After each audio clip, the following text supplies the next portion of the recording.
I'm not like other girls.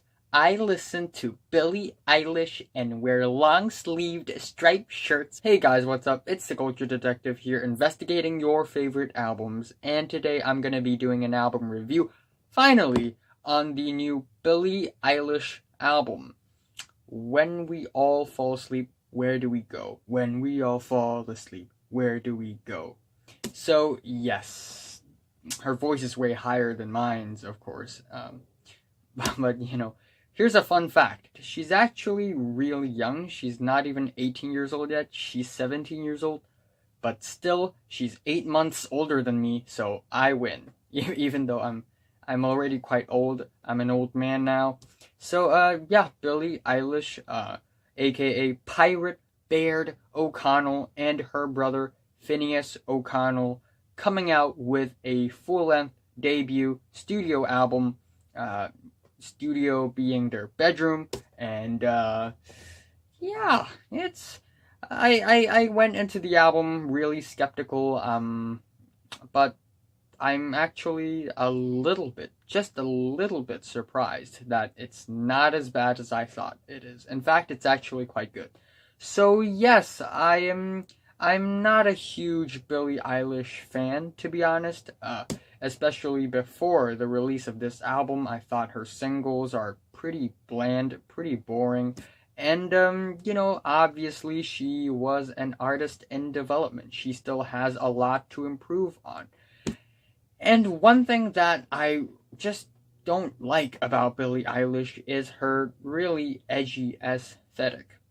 Now, I'm totally okay with edgy songs with harsh and aggressive and disturbing lyrics. Hell, I'm a huge fan of Death Grips, and their lyrics are pretty messed up. And in terms of the instrumentals, I'm a fan of Daughters. I'm a fan of Shoo Shoo. I can handle all that. But for some reason, when it comes to Billie Eilish's songs,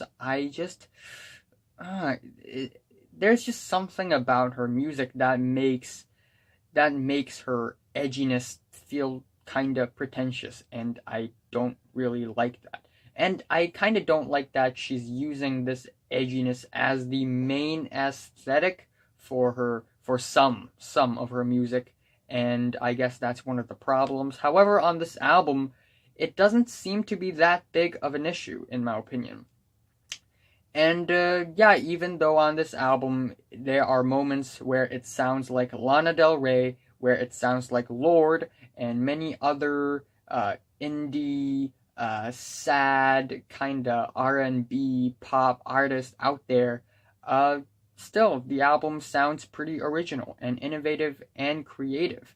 And man, the production on this album is actually pretty damn good. Phineas O'Connell is pretty damn good at producing beats, because there are just a lot of interesting sound effects and cool little vocal samples here and there on the album that I'm really impressed with. And the album overall has this low-key, quiet, moody pop R&B vibe to it, which isn't really my kind of thing, but it also grew on me, and I learned to like it more and more, and I realized that, most of the hooks on the songs on the album are actually pretty catchy and enjoyable. And one thing that I think Billie Eilish did pretty well on the album is that she had really found her own style and her own voice, so her songs are way easier to recognize with the release of this album. And even though before the album I was really skeptical, and the music videos, they seem a little, again, pretentious and maybe a little showy, the music itself on the album, not bad. Not bad, I have to say.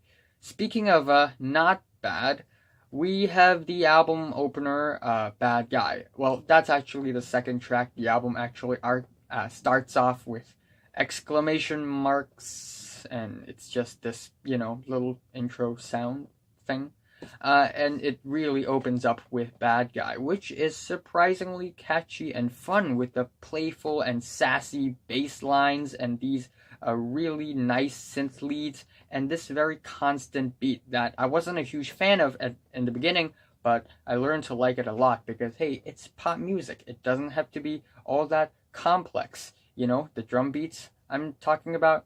And the lyrics, while I'm not a huge fan of the lyrics on the track and for the rest of the album as well, they're pretty funny. One of the lines in the chorus is where Billie Eilish kind of says that she's a might seduce your dad type kind of bad guy, and that's pretty funny, okay? That's pretty funny, okay? You win.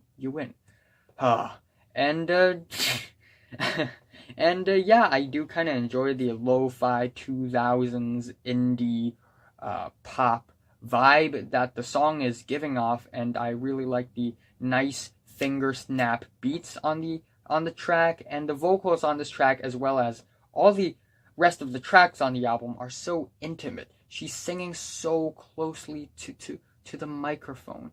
It's creating a kind of fuzzy and warm, but also a little bit awkward and sometimes disturbing atmosphere, which is kind of interesting actually. So yes, I enjoy this track.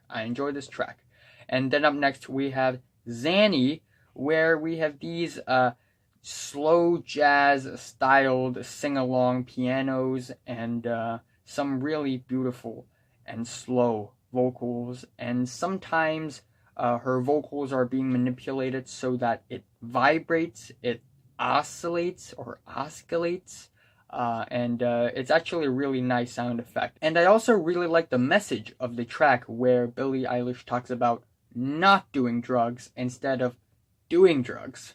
So that's actually pretty good. Then we have the third track, You Should See Me in a Crown. In a crown? Okay. So yeah, at first I'm not a huge fan of it, but again, it grew on me. On this track, we get a very low-key, twittery trap beat, and also this very wavy bass that's actually pretty nice. And the vocal melodies are sort of ascending in the beginning, that's kind of moody. And when it hits the chorus, it hits really, really hard with some drill synths that just kind of fizzes off, and it just gives off this really interesting sound effect that I actually enjoy. And even though it's not one of my favorite tracks on the album, and even though I wish they will take more risks, and I wish the song would, I guess, be a little more ambitious, I still enjoy it quite a bit. And I think it's pretty catchy, of course. Then we have the fourth track, All the Good Girls Go to Hell. And on this track, and also on some of the other tracks on the album, we get samples from The Office, the American version of The Office. And it's pretty creative, actually. Oh yeah, that reminds me that Death Grips also sampled The Office in Steroids EP, and that's kind of mind-blowing, actually. And on this track, we get some bumpy piano keys that sound kind of troublesome, and some constant drum beats again. And it's actually really, really catchy, and I can tell that, edginess and the, depression and the sadness is not really the main course of the album. The album is actually not that focused on, these edgy, sad, lyrical topics, even though the title of the track, is kind of edgy. The song itself, I mainly enjoy it because it's catchy, it's fun, it's tight, and it's intimate, it's spacey, it's nice. And then we have Wish You Were Gay, which is easily my favorite track on the entire album, and one of my favorite singles of the year so far. It's really, really good. The track is both hilarious and tragic, and yeah, the lyrics, they're actually really, really well written, even though nothing all that poetic, nothing all that epic.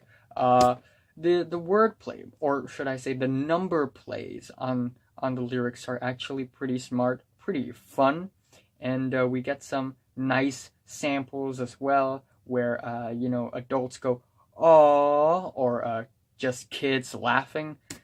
Actually pretty creative. We also get some nice acoustic guitars on this thing, some glorious pianos, and on the hook, it gets pretty bouncy, pretty lighthearted, and really, really catchy with the squealchy bass. I just love the sound of it, and overall, it's such a catchy ballad that's really beautiful, and it sounds pretty uplifting, not gonna lie. And then we have the track When the Party's Over, and it's oh man, it just stales so much. It stales and pales so much in comparison with the previous track. While it's not terrible, but it's definitely the most uneventful and the most drab and boring track on the entire album. It's a little way too slow, and it's way too lo-fi, and it's almost like a Sam Smith track, but a really, really boring one at that. And the chorus, I like you that, like you like that. It's, not really all that great.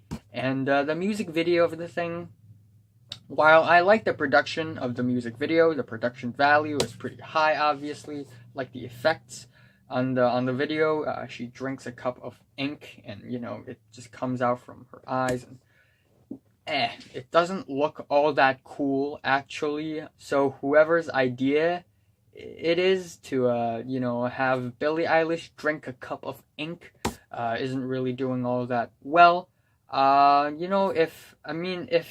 If she's drinking like a cup of blood and it drips out blood, I guess it would be better. But still, the music video doesn't really look all that great. And and then we have the track 8, which is also pretty underwhelming in my opinion. Instead of being super lo-fi and quiet, this track just comes off as kind of messy and kind of malformed, actually. We get some sad, lazy guitar chords and this weird baby voice in the beginning that's actually a little irritating. And the song overall just feels like a mess. I'm sorry. And but the album picks its pace back up once again on the track My Strange Addiction, which has this really nice low-key dance synth beat, and the chorus is actually really catchy as well, and for some reason it reminds me of Kali Uchis, but it's way more moodier and way more lo-fi, and I wish the track is more dynamic, and I wish the track is a little longer, I guess. But yeah, I still enjoy the track. And then we have the big single, Bury a Friend, where the beat is literally Kanye West's Black Skinhead, but with more lo-fi percussions. So keep it 300 like the Romans. That being said, it's actually a pretty catchy track, even though at first I'm not a huge fan as well, and this track is basically a poppier version of like a Halloween song. Halloween songs? It's not a thing. So this song is a Halloween themed kind of song, instrumentally speaking. I also really like the vocals on the thing. In the chorus, it sounds kind of possessed, and in between verses, or should I say in between sentences, sometimes Billie Eilish will go, and it's actually giving the track way more personality. And I also enjoy the very classy and kind of spooky pianos leading up to the chorus. Really nice. I like the track. And then we have ilomilo, ilomilo. I've tried all combinations. And it's also a really catchy track with some really nice texture for the instrumentals. And it's very catchy, and it almost has this futuristic flair to it. My only issue with the track is that I wish it's longer, but still, I love this track. And then at the end, we have 3 slow, quiet ballads that are sad. At first, we have Listen Before I Go, which is essentially this song about, wanting to die, wanting to commit suicide, and, Billie Eilish is essentially apologizing to people, and, I like the sound of the track, though. I like the dreary pianos and the James Blake-inspired vocals, and the the disturbing ambulance samples at the end is actually really nice. It's a nice touch. But yeah, let's talk about the lyrics on the track. A lot of people are kind of surprised that someone 17 years old can write something this edgy and this sad. Well, you shouldn't be surprised, because anyone could write something this edgy. Anyone could write something this sad. Unpopular opinion, but it's not really that. It doesn't really need that much talent to write something sad. So, I'm not a huge fan of the lyrics here. And, yeah, even though I don't think the whole edginess aesthetic of the track is pretentious, but still I can't help it but to think that the whole aesthetic of the track is somehow helping the glorification of mental illness, which is something that I really, really hate. If you've watched my rant video on the glorification of mental illness. But yeah, I can't really blame Billie or Phineas on the track. Yeah, I just, everyone has their sad moments, and it's the 21st century, and kids being born in the early 21st century should be in a very awkward and uneasy position. So I think it's really common to be suicidal for kids around our age. Like, half the class that I'm in at school is also suicidal, so it's not really all that scary or surprising or disturbing or all that. But anyway, I'm not gonna continue talk about the whole mental illness theme of the track and of the album in general. I'm gonna move on to the next track, I Love You, which has some really nice, sparkly acoustic instrumentals, and it just sounds really tranquil. And yeah, even though it's almost just as quiet as its previous track, it just feels way more peaceful and calming and beautiful. And the chorus, it just feels really Leonard Cohen inspired, and it's actually really nice. And also a little grizzly bear in it, a little early grizzly bear. And I also really enjoy the crisp production of the track. And the album ends off with the really short-winded Goodbye, which could have been a really nice album ender. A, it could have been longer. B, the lyrics for the track could have been a little more creative, as all the lyrics on the track are basically lyrics from all the previous tracks on the album. But hey, it's a pretty smart touch. It's a pretty smart thing, I guess. And yeah, it's a really airy, spacey, dreamy, dreary track. Really dreamy. It's almost psychedelic, to be honest, and it has some really beautiful vocal harmonies. And yeah, it's just okay. It's just okay. So yeah, overall for the album, I have mixed feelings. I'm not a huge fan of the edgy aesthetics of the album, and the lyrics on the album aren't really all that great, even though there are great moments. However, the production is fantastic. It's creative, the sound effects are interesting and enjoyable. The hooks on most of the tracks here are actually really catchy and really memorable and enjoyable. And as for the sad, edgy style of the tracks, it's kind of awkward here. It does give off this pretentious vibe.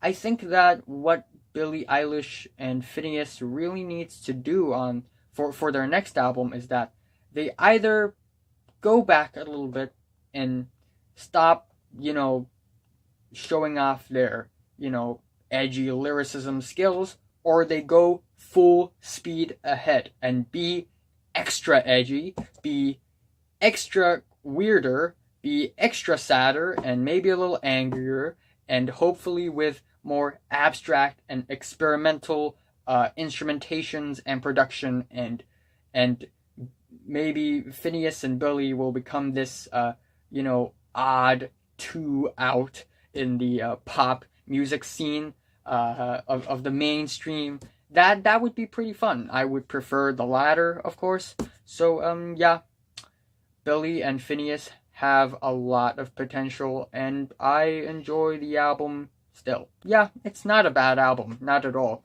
My favorite track here is Wish You Were Gay, and my least favorite is When the Party's Over. I am giving Billie Eilish's When We All Fall Asleep, Where Do We Go? 7 out of 10. So, have you listened to the new Billie Eilish album? From 1 to 10, how much did you rate it? Like if you like it. Hate if you hate it. Subscribe if you want more. And thanks for watching.